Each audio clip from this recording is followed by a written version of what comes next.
అంతా రెడీగా ఉంది. ఆల్మోస్ట్ మా చేతిలోంచి వెళ్ళిపోతుంది.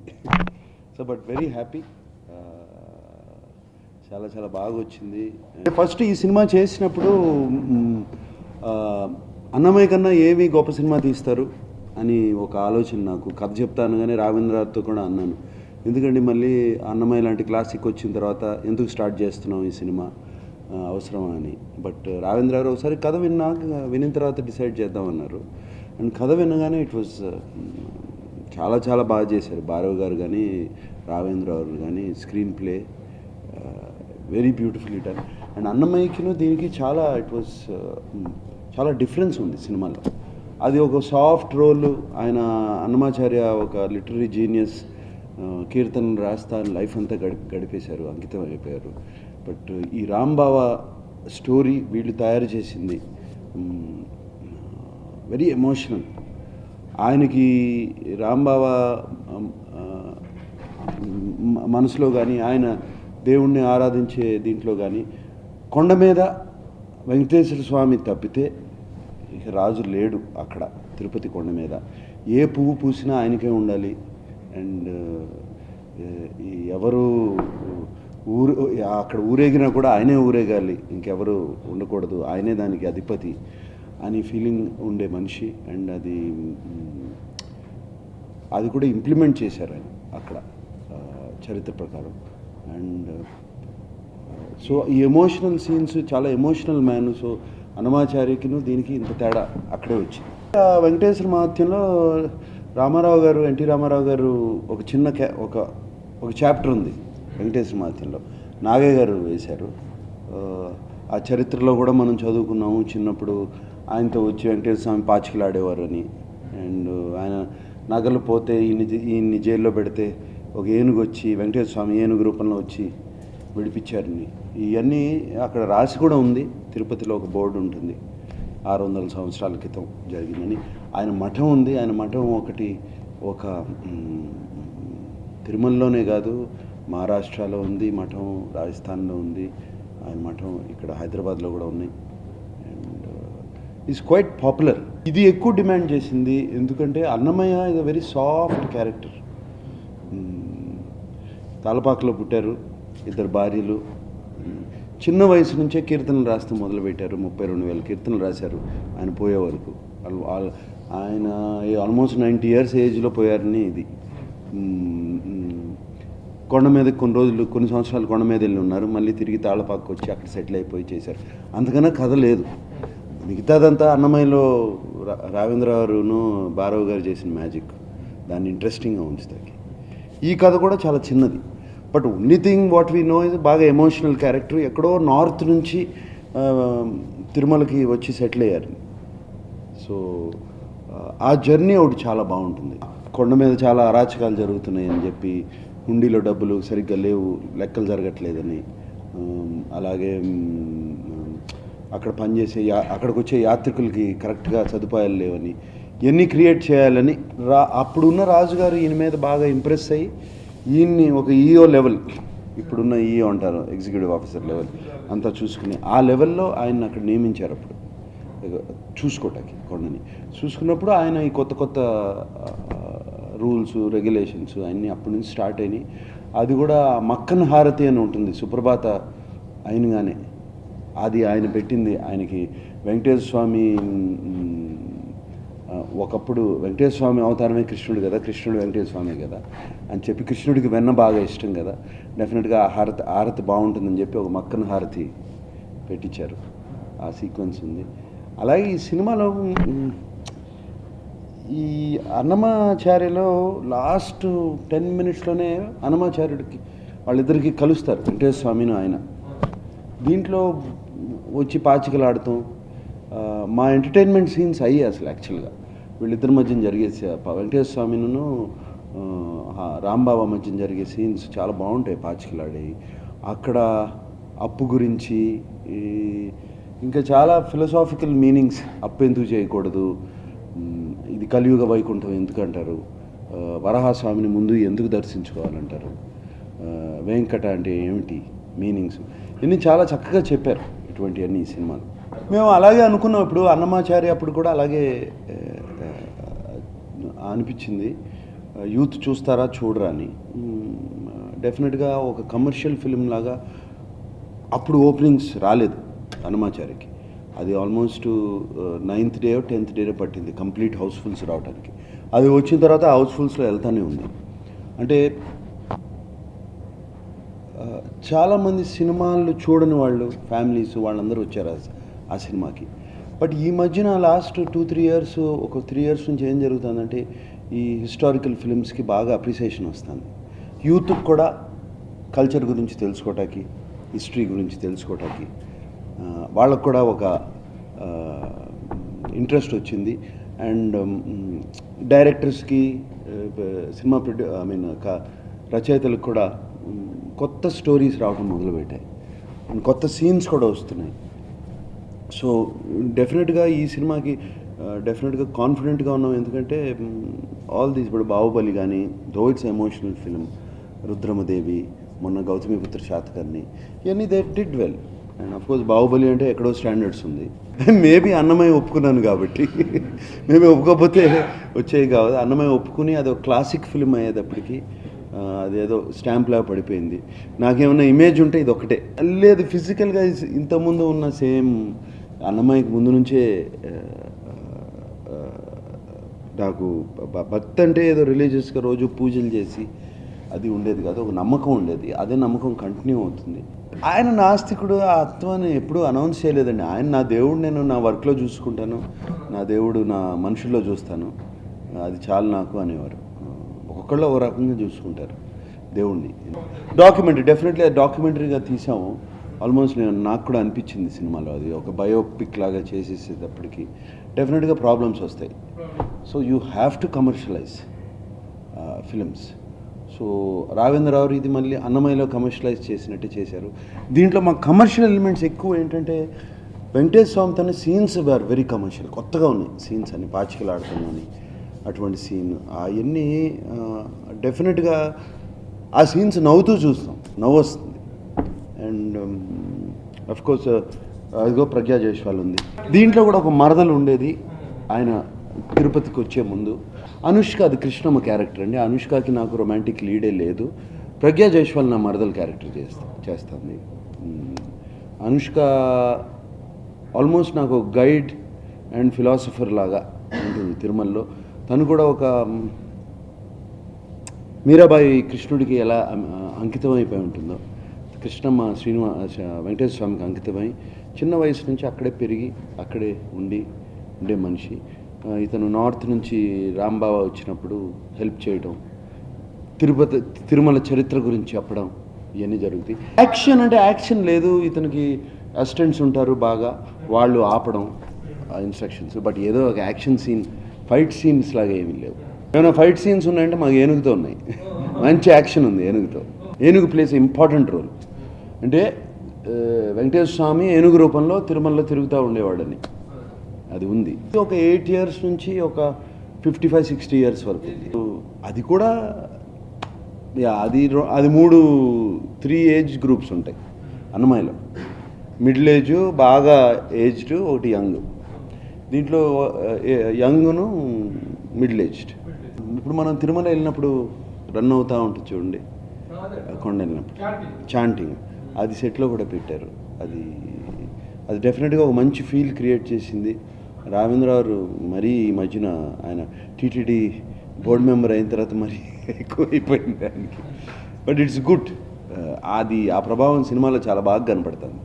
నాతో అన్నారు 2-3 సార్లు అవ్వచ్చు అన్నారు. నేను అందుకని స్టేజ్ మీద ఇది అబద్ధం కావాలి అని నేను అన్నాను, అవ్వకూడదని. ఆయన ఒక్కళ్ళే ఇటువంటి సినిమాలు తీస్తున్నారు. ఇటువంటి మళ్ళీ నాతో తీమని కాదు, but is very experienced director. అటువంటి వాళ్ళు చాలా ఎక్స్పీరియన్స్ యూ కెన్ గివ్. అంటే ఇంకా భక్తునిగా సేమ్ థింగ్, బాగా అంకితం, వాళ్ళ లైఫ్ని అంకితం చేశారు వాళ్ళకి, దేవుడికి. బట్ మన క్యారెక్టరైజేషన్లో బాగా డిఫరెన్స్ ఉంది. ఆయన ఎక్కువ కీర్తనలు రాస్తూ, బయట ప్రపంచం కూడా పెద్ద తెలీదు, ఆయన కీర్తనలు రాస్తూ పాటలు పాడుకుంటూ ఉండేవారు. ఇది completely different character. I think producer and director are taking care of it. It's something to do with the writers. Actually that was easy music. Actually easy అంటే ఫెంటాస్టిక్ మ్యూజిక్, బట్ ఇది చాలా కష్టమైన మ్యూజిక్ అని. And ఒక reference లేదు, ఒకటి ఏం లేదు. అండ్ ఈచ్ సాంగ్ కొన్ని ఎమోషనల్ సాంగ్స్ ఉన్నాయి, కొన్ని వెరీ సాఫ్ట్ సాంగ్స్ ఉన్నాయి, కొన్ని జూబిలెంట్ సాంగ్స్ ఉన్నాయి. ఇప్పుడు అఖిలాండ కోటి అంటే గ్లోరీ ఆఫ్ గాడ్, యూనో, అటువంటి సాంగ్స్ ఉన్నాయి. ప్లస్ కొత్తగా గోవిందనామాలు స్టార్ట్ చేయించారు కంప్లీట్గా, ఇంతకుముందు లేని ఆల్రెడీ ప్లేడ్ సాంగ్స్ కొత్త ఇవన్నీ కొత్త lyrics. But as songs traditional instruments, ఏది ఫారిన్ ఇన్స్ట్రుమెంట్స్ ఏం వాడలేదు, వెస్ట్రన్ ఇన్స్ట్రుమెంట్స్ ఏం వాడలేదు. Traditional Indian, especially south Indian traditional music. Making standards, lot of people అప్పుడు షిరిడి సాయికి మేకింగ్ స్టాండర్డ్స్ తక్కువ ఉన్నాయి, ఇవి ఉన్నాయి, అవి ఉన్నాయి అని ఒక కామెంట్ వచ్చింది. షిరిడి సాయి ఆయన చిరిగిన బట్టలు వేసుకుని ఆయన చిన్న ఆశ్రమం ఇంత కూడా ఉండదు దాంట్లో, అక్కడ ఉండేవారు. దాంట్లో ఏం చేస్తాం మేము? దాంట్లో అది కూడా కాకుండా మంచుకొండలో కావాలని వెళ్ళి ఏదో ఒకటి కొంచెం గ్రాండ్గా ఉండాలని తీసాం. షిరిడి వెళ్ళి చూస్తే ఎవరికైనా తెలుస్తుంది ఎలా ఉంటుందో Shirdi. And Shirdi in 100 years back ఎలా ఉంటుందో ఆలోచించండి. దానికి ఏం చేస్తాం? దాంట్లో గ్రామ్లెస్ హీరోయిన్స్ పెట్టి సాంగ్స్ తీస్తామా? లేకపోతే దాంట్లో మేము ఎక్కువ యాక్చువల్లీ అది బయోపిక్గానే తీసాం, కానీ ఆయన మిరకల్స్ మీద ఆల్రెడీ చూపించేశారు కాబట్టి అటు ఎక్కువ వెళ్ళలేదు. సో అది ఎవరిని అనుకున్నా కూడా అది వెరీ రాంగ్ థాట్ అది అనుకోవటం. ఓం నమో వెంకటేశాయ. వెంకటేశ్వర స్వామి అంటే గ్లామరస్ గాడ్. ఆయన అంటేనే బంగారం, గ్లామరు, 2 భార్యలు ఇదిగా ఉంటుంది. సో అంత గ్లామర్గా, అంత భారీగా ఉంటుంది సినిమా. బ్యూటిఫుల్లీ డన్, చక్కటి లొకేషన్స్. తిరుమలలో షూటింగ్ చేయలేము కాబట్టి మహాబలేశ్వరును, చిక్మగళూరులో వెళ్ళి షూటింగ్ చేసాము అంతా, ఎందుకంటే ఆ మంచు కావాలి. అలాగే రామోజీ ఫిలిం సిటీలో complete exterior of Tirumala set వేసాం, temple set as it is అలాగే వేసాము. చుట్టూ ఉన్న గోడతో అవన్నీ కట్టి, అండ్ ఇంటీరియర్స్ అన్నపూర్ణలో వేసాం. ఇక్కడ చాలా చాలా బాగా చేశారు. మీరు జనరల్గా ఇప్పుడు టెంపుల్కి వెళ్ళినా కూడా చూడలేనివి చూడగలుగుతారు, ఎందుకంటే అప్పుడున్న రెఫరెన్సెస్ తీసుకుని ఆ టెంపుల్ వాల్స్ క్లియర్గా కనపడతాయి, చుట్టూ ఉన్న అక్కడున్న కార్వింగ్స్ చాలా క్లియర్గా కనపడతాయి అక్కడ ఉన్నాయన్నీ.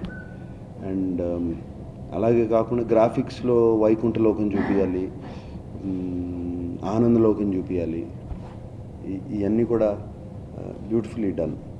అండ్ ఒక వాటర్ ఫాల్ సీక్వెన్స్ ఉంది, అది కూడా చాలా బాగుంటుంది. నాకు I do not believe in awards. My award is the people appreciation. So నేను అవార్డ్స్కి పెద్ద ఇంపార్టెన్స్ ఇవ్వను. అవార్డు కోసం సినిమా తీయటం కానీ, అవార్డ్స్ తీసుకోవడం కానీ. Award from people I get. ఆ బయట వెళ్ళి నడుస్తున్నప్పుడు అన్నమయ్య అని పిలిచినప్పుడు, ఆ గుడి తిరుమల గుడికి వెళ్ళినప్పుడు ఆ లైన్లోంచి అన్నమయ్య అని పిలిస్తే అదే అవార్డు నాకు. ఒక గురువుగానో లేకపోతే ఒక దేవుడుగానో చేయాలంటే అది చాలామంది బిలీఫ్ మీద ఉన్నది. మనం ఏమైనా తప్పు చేసినా కూడా కరెక్ట్ కాదు. ఎంతో లక్షల మంది బిలీఫ్ మీద ఉండే షిరిడి సాయి, వేరే దేవుళ్ళైనా కూడా బిలీఫ్ మీద ఉండేది. నాకు డెఫినెట్గా ఆ షిరిడి సాయి చేసే అంతకాలం కొంచెం టెన్షన్గానే ఉండేది, నర్వస్గానే ఉండేది. నాకేమీ అట్లా నీ అన్నమయ్యాలు అనుకోలేదు, రామదాస్ కూడా అనుకోలేదు, షిరిడి సాయి అనుకోలేదు, ఇది అనుకోలేదు. అంటే ఎవరన్నా తీసుకొచ్చి స్క్రిప్ట్ చెప్పి తీయగలిగితే అసలు ఫస్ట్ డైరెక్టర్కి ఆ ధైర్యం ఉండాలి, డైరెక్టర్కి ఆ ప్యాషన్ ఉండాలి. నిజంగా ఈ లాస్ట్ 20 yearsలో రాఘవేంద్రరావు గారు తప్పితే ఎవరు రాలేదు నా దగ్గరికి తీయాలని కూడా, తీయమని చేద్దామని కూడా రాలేదు. సో నా దగ్గర ఆన్సర్ లేదు మీ క్వశ్చన్కి. లేదు, జేకే భారవ్ గారు చేసినా కూడా we need a director and producer వీటిని ప్రొడ్యూస్ చేయడానికి. అప్పుడు ఆ టైంలో అన్నమయ్యల టైంలో అసలు దొరసింహరాజు గారు ముందుకు వచ్చి అంత సినిమా తీయడం గొప్ప. అప్పుడు కూడా నాకు జస్ట్ నిన్నే పెళ్ళాడితో రిలీజ్ అయింది, అప్పుడే రిలీజ్ అయింది. అటువంటి ఫిలిం తర్వాత నన్ను తీసుకొచ్చి అన్నమయ్యలో వేయటం, ఐ డోంట్ ఈవెన్ నో ఎలా వాళ్ళు కన్సీవ్ చేశారు, ఎలా థాట్ ప్రాసెస్ వచ్చింది. నాకు కూడా ఇప్పుడు కూడా చాలాసార్లు అడుగుతాను, మళ్ళీ ఎలా అనుకున్నారు. నేనైతే అనుకునేవాడిని కాదు. అంటే ఒక రోజు కూడా ఏమీ లేదంటే చాలా ఫీల్ అవుతాను. ఎనర్జీ ఉన్నప్పుడు చేయాలి కదా, లేనప్పుడు ఎలాగో ఇంట్లో కూర్చుంటాం. ఎనర్జీ ఉన్నప్పుడు చేయాలి. అండ్ ఇలా ఈ చేస్తూ ఉంటేనే ఇంకా ఎనర్జీ పెరుగుతూ ఉంటుంది నాకు. So I like to be busy all the time. నాకు ఒక వారం రోజులు ఖాళీగా ఉన్నానంటే జ్వరం వస్తుంది ఫస్ట్. జ్వరం నిజంగా వస్తుంది. బాడీ అంత స్లో అయిపోయింది. ఇంట్లో ఉంటే అదేంటి అదేంటి అని అడుగుతూ ఉంటా. బంగారాజు అంటే కళ్యాణ్ కృష్ణ ఇప్పుడు నాగ చైతన్యతో సినిమా చేస్తున్నాడు. అది సంక్రాంతి డేట్ అని కూడా అనుకోలేదు. ఇప్పుడు నేను అన్నాను అనుకోండి, అదొక పెద్ద బ్రాండ్ పడిపోద్ది, నాకు pressure. First Naga Chaitanya cinema release అవ్వాలి. అది మార్చ్ ఎండింగ్ కానీ ఏప్రిల్లో కానీ షూటింగ్ ఫినిష్ అవుతుంది. అది అయ్యి దాని పోస్ట్ ప్రొడక్షన్ వర్క్ అయ్యి దాన్ని రిలీజ్ అయ్యే వరకు I don't want disturb Kalyan. అది అయిన తర్వాత కానీ మొదలు పెట్టలేము. మరి విల్ హావ్ టు సీ. నేను నా థర్డ్ సీజన్ అయిన లాస్ట్ రోజునే ఇన్ఫ్యాక్ట్ మా టీం అందరికీ చెప్పాను, ఇది నాకు చాలిక, ఐ వాంట్ చాలిక అని కాదు, బ్రేక్ తీసుకోవాలి. ఒక రెండు సీజన్ బ్రేక్ తీసుకోవాలి. ఎందుకంటే మొనోటనీ రాకూడదు. నేను అడిగే same questions, same reactions, same ఈ ఆల్మోస్ట్ ఏమవుతుందంటే నా రియాక్షన్ మీకు ముందే తెలిసిపోతుంది. ఓకేనా, ఈయన ఇది అనబోతున్నాడు, ఆర్ యూ షూర్ అనబోతున్నాడు, ఇటువంటి షల్ ఐ లాక్ ఆలోచించుకుని చెప్తున్నారా, ఇంతకన్నా ఇది రాకూడదు. ఇది ఈ మొనోటనీ వచ్చేసే ముందు వాళ్ళకి ఆ ఇంట్రెస్ట్ పోయే ముందు నేనే తప్పుకోవాలి. నాకు మొనోటనీ నాకు ఫీల్ అవుతుంటే నాకు meeting new people every time, అది మొనోటనీ కాదు. But my reactions are the same కంటిన్యూస్గా ఆల్మోస్ట్ 3 seasons అంటే 60 180 ఎపిసోడ్స్. అండ్ 180 ఎపిసోడ్స్ అంటే ఆల్మోస్ట్ ఒక 300 మంది వచ్చి ఉంటారు నా ముందుకి. డెఫినెట్గా బాగా ఎంజాయ్ చేశాను. It's very strenuous.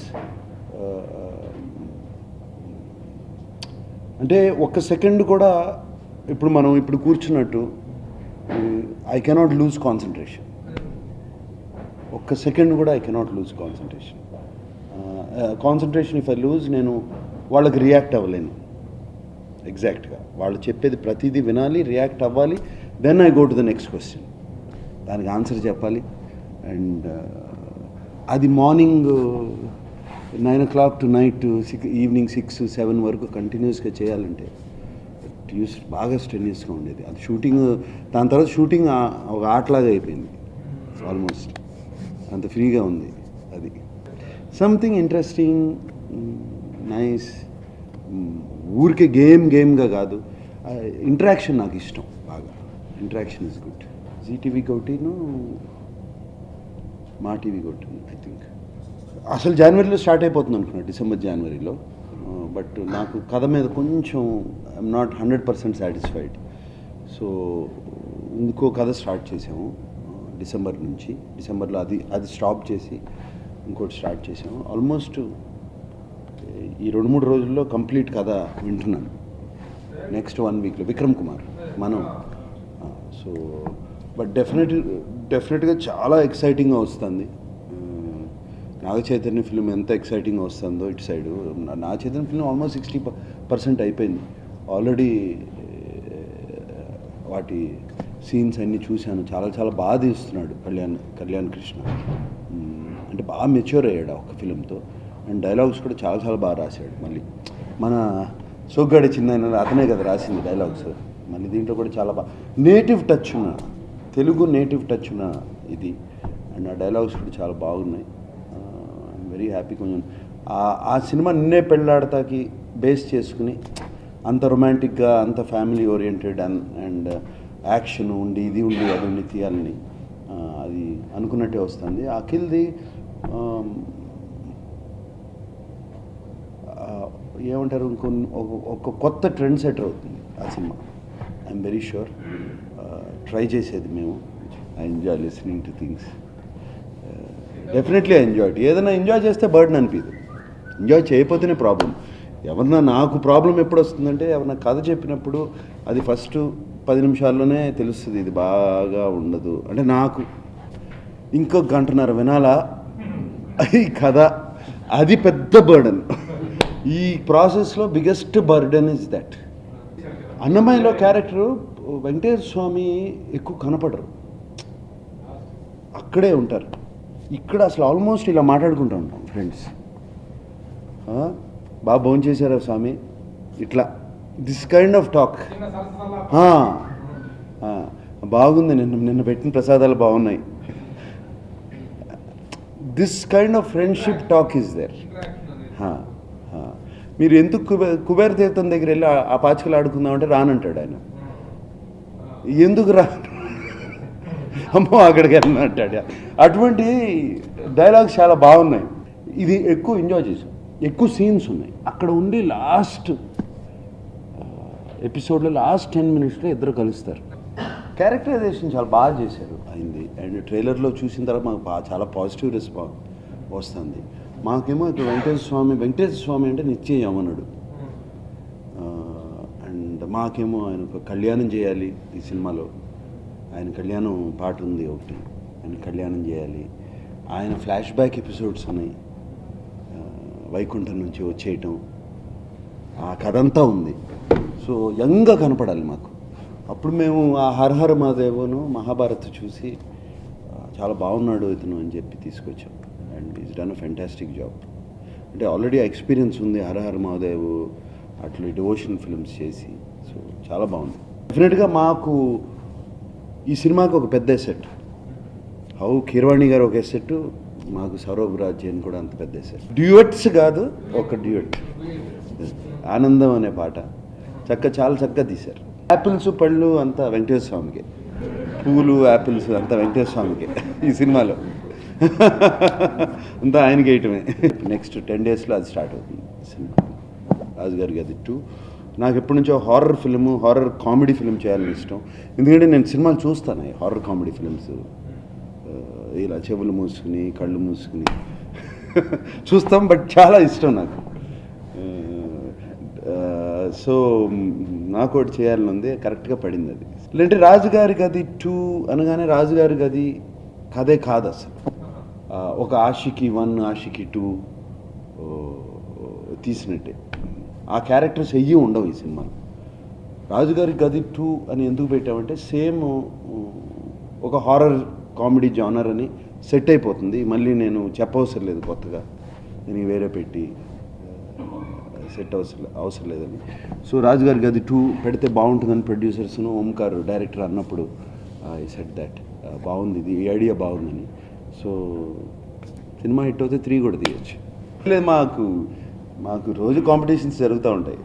Once a week, once a month fitness competitions ఇంట్లో. నంబర్ గేమ్ నుంచి ఎప్పుడో నేను లేను, అందుకనే ఎవరిని అడిగితే అసలు నంబర్ గేమ్ గురించి ఆలోచించట్లేదు. నంబర్ గేమ్ కన్నా మోర్ దెన్ నా నంబర్ గేమ్ 1, 2, 3 కాదు.